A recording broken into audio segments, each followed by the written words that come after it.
Welcome to Round Robin. I'm your guest host, Brian Marchese, and today we're talking about one of my favorite places in and around Hampton Roads, and that's Fort Monroe, and I know it's many other people's favorite place. And today I'm excited to have with us Glenn Oder and Susan Lineberry of the Fort Monroe Authority. Welcome, guys. Oh, Thank you. Glad to be here.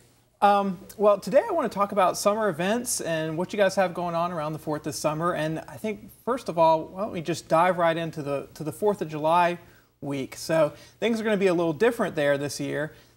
The fireworks, you're still going to have them, but they're not going to be on the 4th. They're going to be on the 5th. So tell me about that. Right. Well, it was a little bit of a perfect storm of scheduling issues. So given the options, we said, let's move to Friday, the 5th of July. So we'll have our traditional program with entertainment, food vendors, and family-friendly activities and fireworks on Friday, the 5th of July. That's great. And you know, it's really kind of a whole weekend of celebration. So I know there's fireworks on the 4th at War Memorial Stadium, and then I believe on the 6th, that Saturday, there's some at Langley Speedway. So it really kind of fits in nicely that you have every day you can have fireworks and celebrate the 4th kind of all week. So it works out well.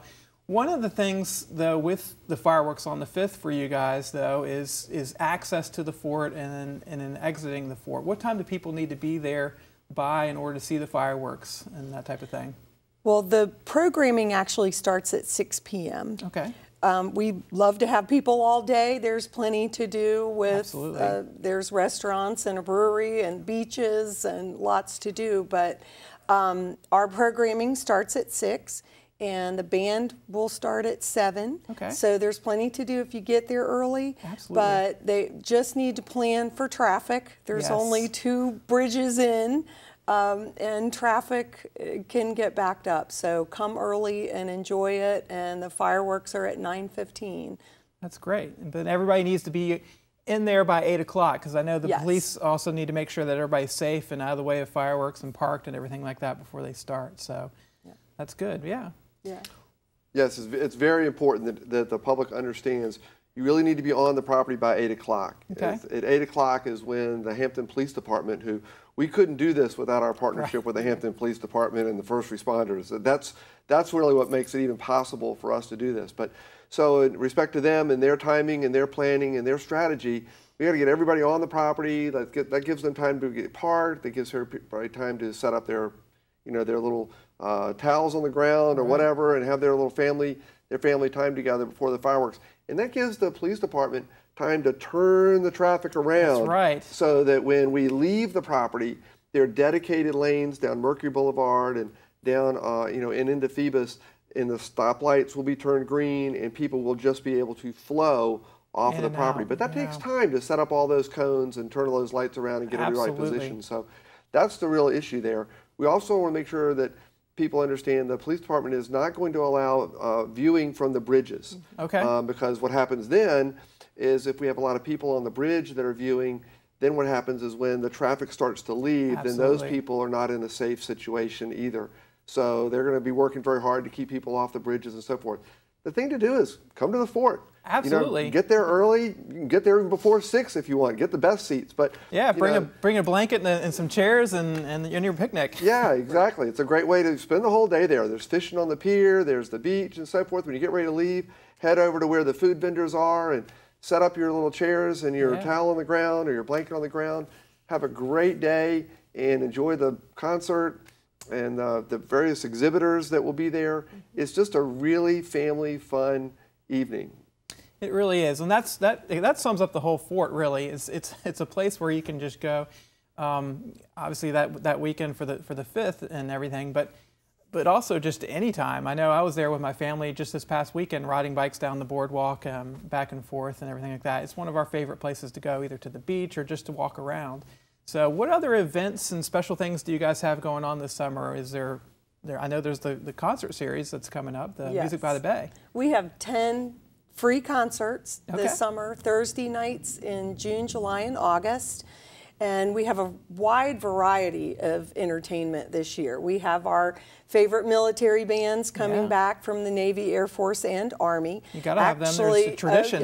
TRADOC is doing a reunion. They're in a rebuilding year, their band. So they're having a reunion and having former members of their band come back, and they'll close out our season on August 15th this year. We have the Old Guard, which is a fife and drum band, and we also have lots of things from R&B to the community orchestras, and it's just something for everybody.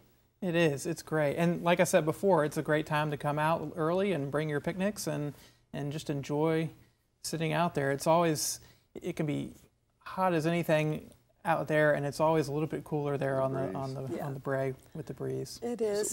We also have the National Park Service. The National Park Service is going to be hosting, I believe, 5 concerts this summer.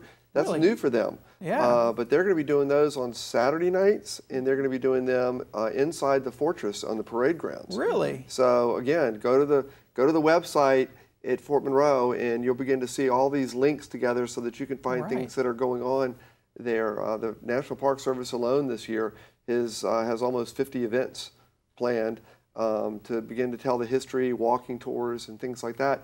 That all of that just juxtaposes just perfectly with the stories that we tell at the Casemate Museum, the concerts and entertainment that Susan does. It's really a place where history meets entertainment and engagement. We want people to come and have a good time. We want them to be engaged, but we also want them to learn about their history as well. And so I think the National Park Service is going to be telling stories as well about music at Fort Monroe and what all this means at Fort Monroe. So it's very exciting.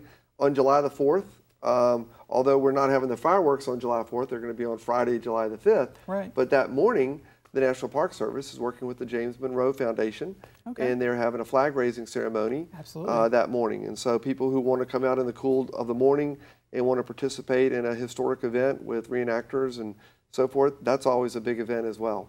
That's really exciting. And I've heard you say before that Fort Monroe marries entertainment and education really well, and that is certainly true with so many things to do there and so many historical aspects of the fort with the Casemate Museum and everything else. And all those things are free to the public. There's also campfire talks that are every Friday night down at the campground. National Park Service will have an interpreter there every week from through the summer and into September. So that's a lot of fun too. It's a very family-oriented and educational program. That's really, really, really neat. What else do you guys have going on that's anything new and exciting? So I know do you guys still have the Segway tours out there and that type of thing? And then I know there's other things like the sailboats and kayaks and stuff like that you can rent out there, and some water sports activities as well, right? Yes, there are summer camps. Parks and Recreation has a summer camp, the YMCA, lots for children to do as well. That's great. Yeah, the kayak launch, if you have your own kayak or canoe or paddleboard or whatever, we've got a fully accessible kayak launch there that people are able to use for free. And there are just activities throughout the day. I mean, the restaurants themselves bring entertainment. The Paradise Ocean Club is now open for the summer, and so they have weekly or weekend entertainment. If you want to go to the Paradise Ocean Club, you can go to the restaurant, just have dinner. If you want to go on the beach and take advantage of that, there's a cover charge to do all that. But what a great opportunity that is. Ouzel Finch, our craft brewery, they also will bring in entertainment as well, in addition to their food trucks. And Firehouse Coffee, you were talking about education. It's so much fun to see this coffee shop that just developed with these Segway tours to a coffee shop, now to a sandwich and breakfast shop, now to ice cream in the afternoon.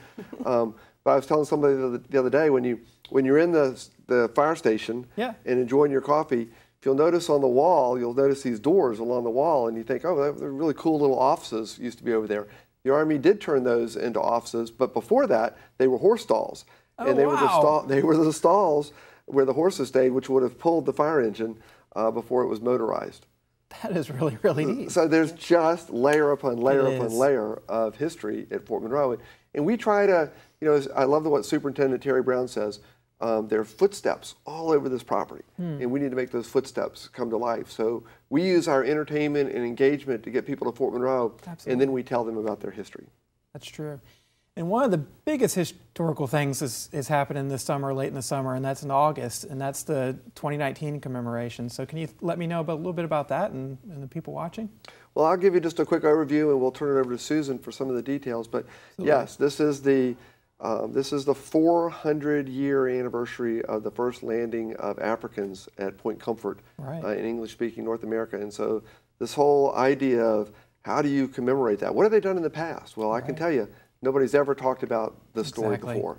So this is really our generational responsibility, if not our generational opportunity, to commemorate this moment in time.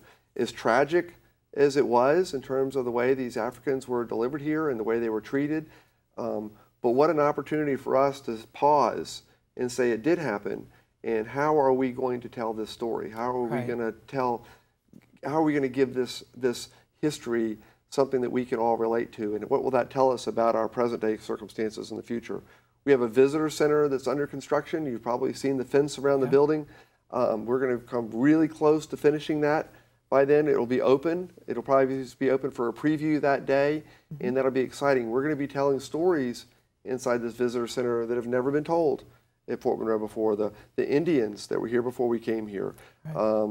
This first interaction between these three cultures of the Indians and the Africans and the English, and then we're going to talk about the actual construction of the fort and the history of the fort. So all that's going to happen in there, but it's going to be enveloped in an entire weekend of activities that Susan and the team from Hampton and the team from the state have been planning for that weekend. Absolutely. And planning for years, literally. We are working with the 2019 American Evolution staff, and they're appointed by the State Commission. And we're working with the Hampton 2019 Commission and staff. We're working with the National Park Service, and we have put together a weekend of commemorative activities. The big event will be on Saturday with a ceremony in the morning with local, state, and federal officials. After that ceremony, we'll move to Hampton. City of Hampton has programmed all day, educational, entertainment, merchants, everything, you know, all day long. And it'll be in the area of Continental Park. And then after that, the city is providing a free concert in the evening. So it's going to be a very full day of activities. And then on Sunday, the National Park Service is planning Healing Day. So that will be in the afternoon in the same area, the Continental Park area, and it will involve a national bell ringing at 3 p.m. And so the word is out across the country to ring your bell for healing and reconciliation across the country. So it's going to be a real special moment. We hope people will be there. It is, it really is, and it isn't just something local to this area, like you said. I mean, this is a big national event, and really I think people are going to be coming in from all over. It's actually international as well. I mean, we'll be reaching out to ambassadors and representatives from Africa. They're expected to attend as well.